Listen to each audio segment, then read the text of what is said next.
Palmetto Mountain Man. Do y'all see what I see? Really camouflaged when they don't move. You should see him in a minute.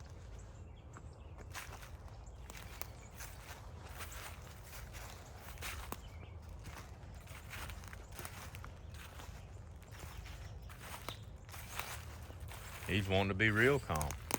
He or she, I do not know. I do not believe we've got a full pad catch. I do believe we've got 3 toes. Need to get him taken care of and remake this set. I do like describing why I set where I set, so here goes. Maybe you can learn something, and maybe in the comment section I can learn from y'all. Long story short, there's a food plot, and right over here is nothing but a cow pasture.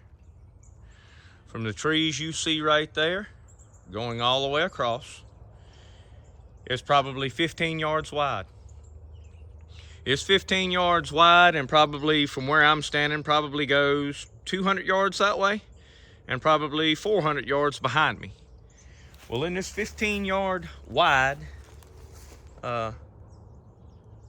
15-yard wide piece of property, I guess you would say, there's this wet weather channel, and it runs, you know, down the entire length of this small piece of woods. Well, as you go down, you'll see where that weather channel, it opens up. It's a sand bottom, and you would not believe the tracks that are walking the wash up this channel. And they will get out and walk to the side, especially when you get right there in barbed wire fence. But you would not believe the tracks that are traveling from that direction to behind me, going both directions. I mean, bobcat tracks, coyote tracks, coon and possum. But I did want to show a lot of people that trap coyotes, they catch them in open areas. And to me, it's probably best to do that. But I did want to show this, that of course you can catch them in the woods. I'm just showing you that it's not but 15 yards wide.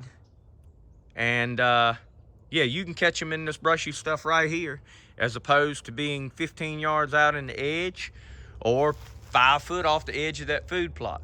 I've always said locations are good. Sign is awesome. Fresh sign, you can't beat it. So you always set where it's at. But another thing I wanted to point out here is, because I've got 15 yards wide worth of woods, I tried to center my traps in between big objects so that he wouldn't feel pressured, because I don't really have a backing. In other words, you see where that trap is coming out of the ground.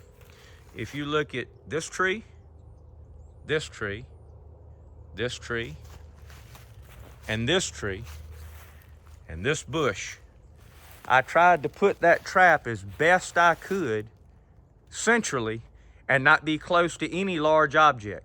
The only guiding was what I put around the actual pan on the trap. There really was no backing whatsoever to make him feel nervous.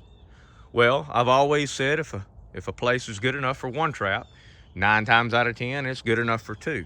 So just to show you, he was caught on a scent post. Well, I should say flat set. And I'm just gonna do this right here. Right here is my second trap. Now, it is a dirt hole. And if you will also notice, it's pretty much central between this tree, that one, over here, and the end of that log.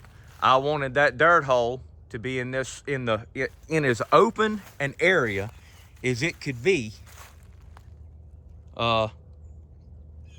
in the middle of this little area. So nothing messed it, wasn't tripped. That's good. And we've got one here. So I just wanted to show what I was trapping and why I set it the way I set it. And well, I've got to get him, and I got a good many more traps to check. Same as always, y'all. Tight chains, and we'll talk to y'all later.